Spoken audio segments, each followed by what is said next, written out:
الإذاعة السودانية تقدم دراسات في القرآن الكريم.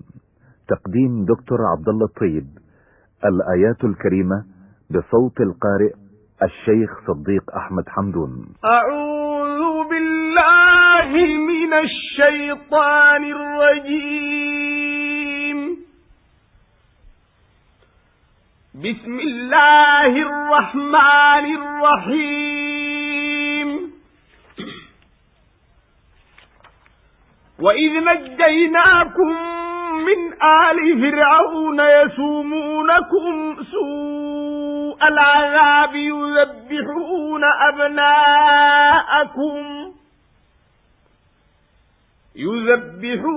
أبناءكم ويستحيون نساءكم وفي ذلكم بلاء من ربكم عظيم.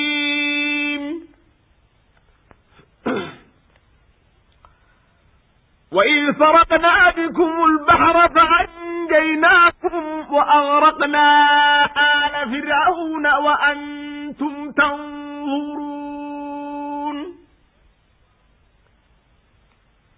وإذ واعدنا موسى 40 ليلة ثم اتخذتم العجل من بعده وأنتم ظالمون ثم عفونا عنكم من بعد ذلك لعلكم تشكرون. صدق الله العظيم. هنا في المولى عز وجل بيذكر نعمه الأنعم على بني إسرائيل، والخطاب لبني إسرائيل شهدوا نزول القرآن من اللي كانوا على زمان الرسول عليه الصلاة والسلام، ومنساق الكلام على كل اليهود من بعد، إنه يذكروا نعم المولى عليهم ويؤمنوا بنبينا عليه الصلاة والسلام بحسب العهد بهم المولى عندهم في أنهم ما يكتموه ويؤمنوا به. وإذ نجيناكم من آل فرعون يسومونكم سوء العذاب، يعني واذكروا لما نجيناكم من فرعون وقوموا وهم يذيقوكم العذاب القبيح. في سورة في وإذ أنجيناكم، نعم، في سورة الأعراف. وإذ أنجيناكم من آل فرعون يسومونكم سوء العذاب يقتلون أبناءكم ويستحيون نساءكم. نعم. وفي إذ أنجاكم، نعم، وإذ قال موسى لقومه اذكروا نعمة الله عليكم إذ أنجاكم من آل فرعون. نعم. يعني كلمة آل نحن بينا إنها بتجي مع الأسماء وبكون بتدل على المرء وآل، وفيها صيغة التعظيم مع الأسماء المشهورة. فالمولى عز وجل ذكر فرعون ومن معه من ملأوا وقوموا كانوا مشايعين ومؤيدين على البطش وعلى الطغيان. وإذ نجيناكم من آل فرعون، يعني أذكروا تنجيتنا لكم من فرعون وقوم لما كانوا بيضوقوكم شر العذاب، لأنهم اتخوفوا. فرعون اتخوف إنه أحد بني إسرائيل ينزع الملك منه، فأشاروا عليه بأنه يقتل الرجال ويخلي النساء. فكان بيقتل الأولاد، كل مولود صغير يلدوه ذكر يقتله ويخلي البنات. وليدلنا على أنه كان الأبناء الرجال هنا مقصود بهم الصغار، لأنه المولى عز وجل قص علينا خبر موسى وخبر سيدنا موسى، وإنه أوحى المولى عز وجل ألهم سيدنا موسى إنها ترميه في البحر عشان ما يأخذوه فرعون وقوم، في سورة القصص. نعم. وأوحينا إلى موسى أن أرضعيه، نعم، فإذا خفت عليه فألقيه في اليم ولا تخافي ولا تحزني إنا رادوه إليك وجعلوه من المرسلين. في المولى عز وجل بين لنا خبر فرعون وقومه، وهم لما ابتدوا يقتلوا فيهم ابتدوا الكبار يموتوا أيضا، المولى عز وجل سلط الموت على الكبار، فخافوا إنهم كلهم يهلكوا وهم معتمدين عليهم في الخدمة، فقالوا يقتلوا سنة ويخلوا سنة. فسيدنا هارون عليه السلام فيما ذكروا ولد في السنة ما كان فيها قتل للأولاد، وسيدنا موسى اتولد في السنة اللي كان فيها قتل للأولاد، والسامري اتولد في السنة دي وأمه دسته في كهف فليس عليه، فكان سيدنا جبريل بيطعمه. فهو بعدين عرف سيدنا جبريل بحسب معرفته بالطفولة دي، فلما شاف سيدنا جبريل على فرسه قبض قبضة من حافر فرس سيدنا جبريل بحسب ما بيجي في الآيات دي، ونحن ذكرنا لكم خبر السامري في سورة طه وأيضا في سورة الأعراف موجود، فذكرنا خبره. وإذ نجيناكم من آل فرعون يسومونكم سوء العذاب يذبحون أبناءكم ويستحيون نساءكم ما يقتلوهن وفي ذلكم بلاء من ربكم عظيم، يعني في ده اختبار ومحنة عظيمة من المولى عز وجل لكم. وإذ فارقنا بكم البحر فأنجيناكم وأغرقنا آل فرعون وأنتم تنظرون.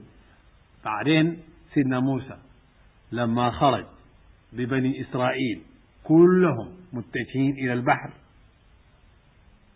يوشع فتاه سيدنا موسى بيخدمه، قال له دي الحتة اللي ماشيين بيها، قال له أيه، فمشى دخل فيها لقاه غريق، قال له دي حتة دايرينها، قال له أيه.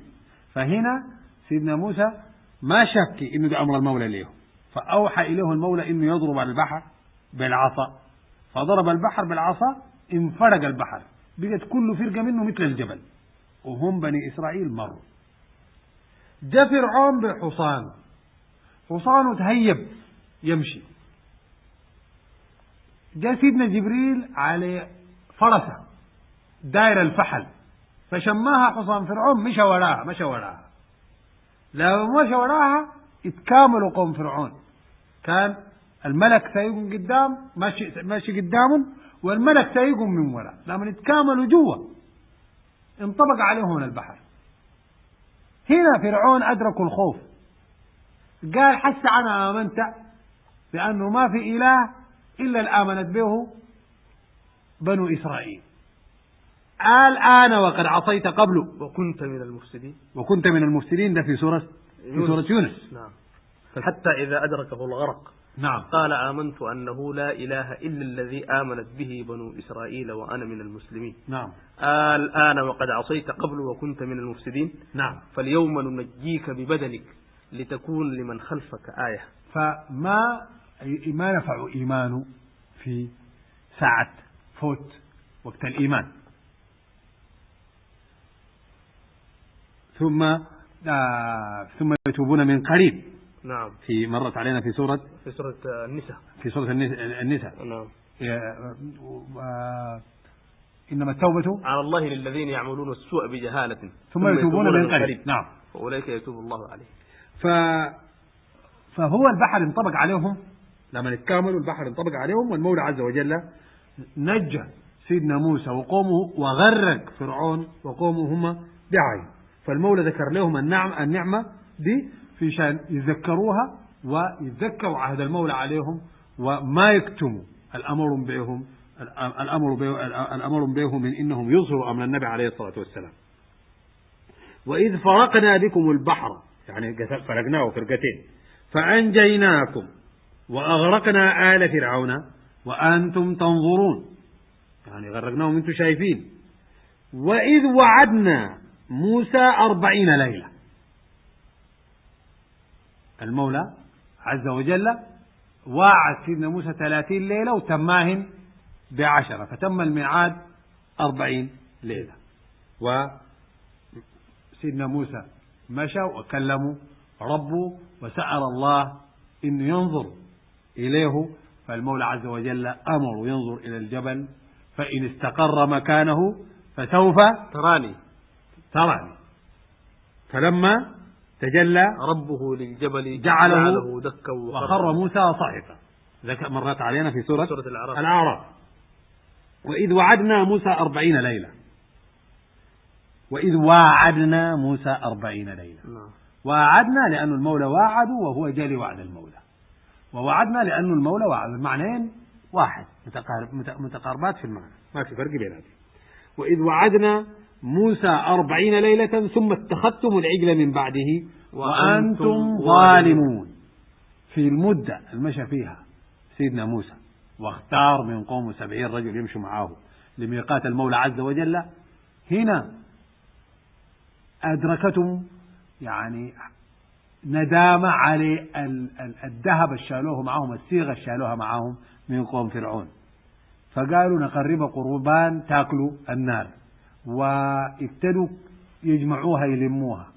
وبعدين السامري زين لهم وقذف من يده التراب، رمى من يده التراب اللي كان أخذوا من حافر فرس سيدنا جبريل، اللي كان من خاصيتها فيما ذكروا بعض المفسرين الحياة، اسمها فرس الحياة، أو المولى عز وجل أراد ابتلاء لهم إنه يعطيه إنه إذا رمى التراب ده القبض من أثر حافر سيدنا جبريل، إنه لما يرميه مع الصيغة دي تكون بهيئة حية، فتبقى دي فتنة لهم واختبار يختبرهم به المولى عز وجل.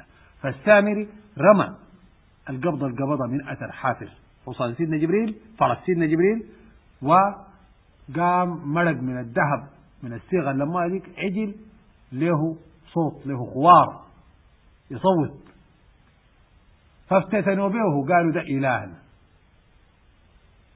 فلما جاء سيدنا موسى لام سيدنا هارون، فسيدنا هارون قال له أنا ما حبيت أفرق بيناتهم، لكن أضلاهم السامري، فالعجل يتحرق ويتنسف ويترمى في البحر، والسامري حصل عليه العقاب إنه في الدنيا دي ما يقدر يستحمل زول يلمسه أو قريب منه.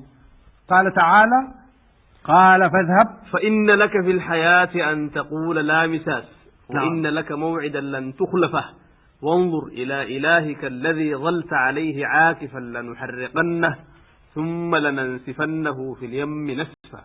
صدق الله العظيم. فالمولى عز وجل ذكر لهم نعمته عليه بكونه وعد سيدنا موسى 40 ليلة واختار منهم قوم لميقات سيدنا موسى مع الله لما وعدوا الله عز وجل، ولكن هم بدل قبول النعمة دي حصل إنهم اتخذوا العجل، عبدوا العجل في غياب سيدنا موسى، وكانوا ظالمين، كانوا مخالفين وعاصين. وإذ وعدنا موسى 40 ليلة ثم اتخذتم العجل من بعده وأنتم ظالمون. وبعدين المولى عز وجل عفى عنهم ثم عفونا عنكم من بعد ذلك عشان يشكروا ويرجعوا. وأدى سيدنا موسى التوراة وأداه البيان وأداه حكمة وأداه نصر وفصل بين الحق والباطل، في شأن يكون لا ده لهم هداية. بعدين سيدنا موسى أمرهم بالتوبة، وإنه ما في توبة لهم إلا إنهم يقتلوا أنفسهم، يتبارزوا الناس اللي عبدوا العجل والما عبدوا العجل، فإتبارزوا قتل منهم مسلوا الخناجر والسيوف وماتوا منهم عدد كبير. ودعا موسى سيدنا موسى دعا ربه إنه هم فينوا وإنه يرفع منهم العقوبة دي، فالمولى عز وجل رفع منهم العقوبة دي وندموا على عبادتهم العجل، وتاب المولى عليهم بعد كده. فدي من نعم المولى الأنعام على بني إسرائيل، والاختبارات اللي اختبر إياهم بذكر إياهم في الموضع ده، في شأن هم على زمن النبي عليه الصلاة والسلام نسوا العهد وخانوا وخالفوا وكفروا. ثم عفونا عنكم من بعد ذلك لعلكم تشكرون، يعني عفينا منكم في شأن تشكروا. وإذ آتينا موسى الكتاب والفرقان لعلكم تهتدون. وإذ آتينا موسى الكتاب والفرقان لعلكم تهتدون، يعني واذكر لما أدينا موسى سيدنا موسى عليه السلام الكتاب هو التوراة، والفرقان مع البيان بين الحق والباطل، الفارق بين الحق والباطل في التوراة. يعني يكون الفرقان صفة من صفات تبيين من بيان التوراة، إنه الكتاب والبيان الفاصل بين الحق والباطل، فيكون الفرقان أيضا هو التوراة موصوف بأنه فيه بيان من الحق والباطل. أو يكون المولى عز وجل أعطى سيدنا موسى التوراة وأعطاه مع التوراة النص فرق به بين الحق والباطل، بين الحق اللي اداه إياه وبين الباطل اللي كان عليه فرعون، وبين الحق اللي اداه إياه وبين الباطل عليه عبدة العجل وأتباع السامري، وبين كل باطل وبين الحق الألزم إياه المولى عز وجل بالوحي اللي أوحاه إليه والرسالة اللي اداها إياه. والفرقان تجي بمعنى التفرقة بين الحق والباطل والنجاة من الباطل وانتصار الحق ووضوحه، تجي بمعنى كتاب الله. وفي تبارك الذي نزل الفرقان على عبده، وفي سورة الأنفال يجعل لكم يا أيها الذين آمنوا إن تتقوا الله يجعل لكم فرقانا ويكفر عنكم سيئاتكم ويغفر لكم. ده في سورة الأنفال. وأيضا وما أنزلنا على عبدنا يوم الفرقان يوم التقى الجمعان. فيوم بدر المولى عز وجل سماه يوم الفرقان لأنه فرق فيه بين الحق والباطل. وهنا المولى عز وجل ذكر أنه أعطى سيدنا موسى الكتاب هو التوراة، والفرقان اسم من أسماء التوراة هنا لأنه فيه تفرقة بين الحق والباطل. وإذ آتينا موسى الكتاب والفرقان لعلكم تهتدون، يعني الكتاب الفارق بين الحق والباطل لعلكم تهتدون، يعني في شان تهتدوا. وإذ قال موسى لقومه يا قوم إنكم ظلمتم أنفسكم. أول ثمن لنا نقراه إن شاء الله في المرة الآتية ونفسره في المرة الآتية. والسلام عليكم إن شاء الله. السلام عليكم ورحمة الله وبركاته. استمعتم إلى حلقة من برنامج دراسات في القرآن الكريم قدمها دكتور عبد الله الطيب. الآيات الكريمة بصوت القارئ الشيخ صديق أحمد.